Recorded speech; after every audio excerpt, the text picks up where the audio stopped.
Hi, I'm Coach Corey Wayne, and this is my video coaching newsletter. And the topic of today's newsletter is going to be setting boundaries the right way regarding her male friends. Oh, hey, you don't have to worry about that guy. He's just a friend. So I've got to email this particular guy. I guess he's been dating a girl for a few weeks, and in their conversations, she talks about guys that are her male friends that she hangs out with. And so he's thinking down the road as things progress, she has all these guy friends. What happens when she brings up a relationship? He's also thinking, well, should I bring this up with her now? Should I wait till she brings up to the relationship? Or should I just keep my mouth shut? So he brings up some good points, like when do you bring these things up? When do you bring the boundaries up? Because he's obviously looking at the situation from the fact that once he gets into a relationship, what happens with all these guys that are male friends that, hey, you don't have to worry about him. He's just a friend. And when do you bring these things up? So he brought up some good points. So he says, hey, coach, truly appreciate your guidance. I have a general question not linked to a situation. Well, I think it kind of is linked to a situation. But we'll just act like he's saying a hypothetical. He says, simply, when do you set boundaries and how to do it? And so, well, the short answer, setting boundaries is something you need to do pretty much in all of your relationships. Your parents, your friends, your family, your coworkers, your significant other, your kids, your friends' kids. When somebody is violating yourself, violating your dignity, or just breaking your shit, or handling your things in a way that shows they might not care as much about it as you do, then you need to let them know in a loving and kind way. If someone's not treating you properly, then you also have to let them know that what they're doing is not appropriate, and you would appreciate it if they would treat you how you want to be treated, because whatever you tolerate, you're going to invite more of. So if you're around people that are verbally harsh to you and you just continue putting up with it, then the other person thinks that this is okay and they'll do it more. So that's why you have to set and sometimes enforce the healthy boundaries. And so setting the boundaries is basically saying, hey, these are my standards of how I expect to be treated. And then therefore, if they continue to violate that boundary, it shows that they don't respect you. They don't respect what's important to you.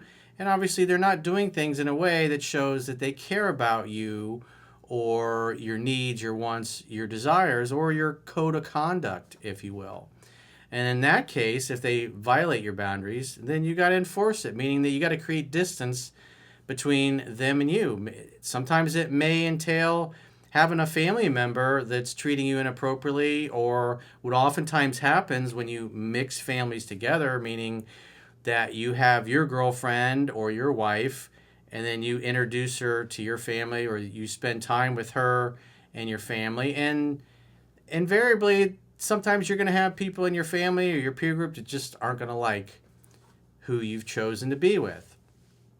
And the most important thing is that you and your relationship with your significant other needs to come first before your family, even before your kids, because if you and your significant other can be divided against each other, then you're going to have a real hard time keeping your family together, keeping your girl having respect for you. Because if you don't stand up for her, if you let your parents abuse her, or your sister, or your aunt, or whatever, and you just let it happen, she's not going to feel safe. She's not going to trust your masculine core. And therefore, what's going to happen? She's going to be less interested in sex and intimacy, and she's going to typically become crankier because she doesn't feel safe.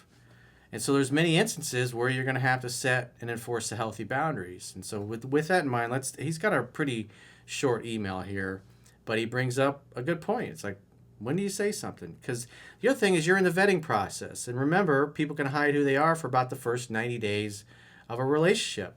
And the smart thing to do is to create the conditions where the other person thinks that you trust them. Because if they think you trust them, then they're going to tend to let their guard down and kind of let the real them come to the forefront much quicker than they would have if you're suspicious of everything. So you got to kind of think of yourself like Sherlock Holmes. You're gathering data for your analysis, as an old friend of mine used to say when he was learning this stuff and figuring out why women would choose to stay with one guy versus another. And so once you have all that data, then you can make an informed and intelligent decision, especially once she brings up the topic of exclusivity. And so if there's things that you don't like, and then she's, hey, where's this going? Or are you dating anybody else? Or are you sleeping with anybody else? Or if you're dating other people, I'd be really upset if you were sleeping with any of them. And then you get into a conversation and come to find out she really wants to be in a relationship. And then you've heard all of these stories, like in this case, all these dudes, these friends that are in her life. And so when it comes up, then you've gathered all this data, and there may be things in her life that you don't like. Maybe she's got an obnoxious friend, or somebody that does things inappropriate, or just certain people you don't like. In this case, if she's got a lot of male friends, how do you handle that? So let's go through back to his email. So he says, simply, when do you set boundaries and how to do it? Do you set boundaries at the first sign of an issue, even if you're still in the dating phase? For example, if you've been seeing someone for a few weeks and they mention they went out with a male friend, would you tell the person that if they want a relationship with you, then one of your boundaries is that they don't meet out with male friends to intimate places? Or should you play it cool in this case and wait to state all your boundaries once the person mentions a relationship? Well, in this particular case, especially with other guys, it's, again, like I was saying a minute ago, you're just kind of gathering data for your analysis. And so she's like, hey, I want you to be exclusive with me. I want you to be in a relationship. And you have this discussion, and maybe she's kind of dancing around it, and then you just go, are you saying you want to be boyfriend, girlfriend? You want to be exclusive? And if she says yes, well, what is, and then it's always better to ask a question, because whoever is asking the questions is the one running the conversation. So you can say, all right, well, what does exclusivity look to you? What about other people? What about other women? What about other women I know? Or what about exes? Or what about female coworkers? How do you feel about that? Because you've mentioned several guys over the last couple months that we've been dating that you're friends with, and you go and you do things socially one-on-one with them. And from my perspective, if you're going to want me to be exclusive with you, then there has to be some boundaries around that. If I'm going to be exclusive in a relationship and exclusive sexually with you, then you're not going to do things that give other male friends that probably are carrying the torch for you the opportunity to try to hit on you or to try to date you. In other words, if we're in a relationship and somebody slides into your DMs or a guy asks you out, you say, hey, I have a boyfriend. I'm in a relationship and this is not appropriate. And you shut it down right away. Or are you going to egg them on because you enjoy the attention? Because a lady in a relationship that has asked her man to be exclusive with her is not going to go out and do things one-on-one with guys that aren't her male relatives. She's not going to go to a 9 p.m. dinner one-on-one with her boss or that male friend from the office that's always had the crush on her, or even a guy she may have known most of her life as a kid. But because the reality is men are not going to just strictly be friends in most cases, almost 100% of the cases, with a really attractive girl. It's typically the guy's just hoping to get his chance with her, and that's the harsh reality. And it might not necessarily be that we don't trust the woman, but we know how guys are, because if guys get a few drinks in them and they want to smash, they're not going to care if the woman is married or in a relationship or has a boyfriend. They're just not going to care. They're still going to go for it. And so the point being is a lady is not going to put herself in that position where the guy's going to think he's got the green light to hit on her. You're not going to be giving out your number to guys that are hitting on you and say, okay, well, we can be just friends because I have a boyfriend. You're not going to do things like that. You're just going to say, I have a boyfriend. It's inappropriate. That's what a lady does. A woman that respects her man, respects the relationship, fears losing him, really highly values a guy, is not going to give other men the green light to hit on her or spend time with her. She's just not going to do those things. And vice versa. Is that I'm committing to you. I'm not going to go hang out with the hot single secretary that already let me know she has a crush on me from the office and go have drinks with her late at night or go to the club with her. I'm not going to do those things because I'm a gentleman and I keep my commitments. And I would never do something like that because I wouldn't want to create this situation where the girl thinks she's got a chance with me. Plus, you never know who you're going to run into in public. If I'm hanging out with a girl other than my wife or my girlfriend, and what if my wife's or girlfriend's parents or relatives or her brother sees us out? Then what?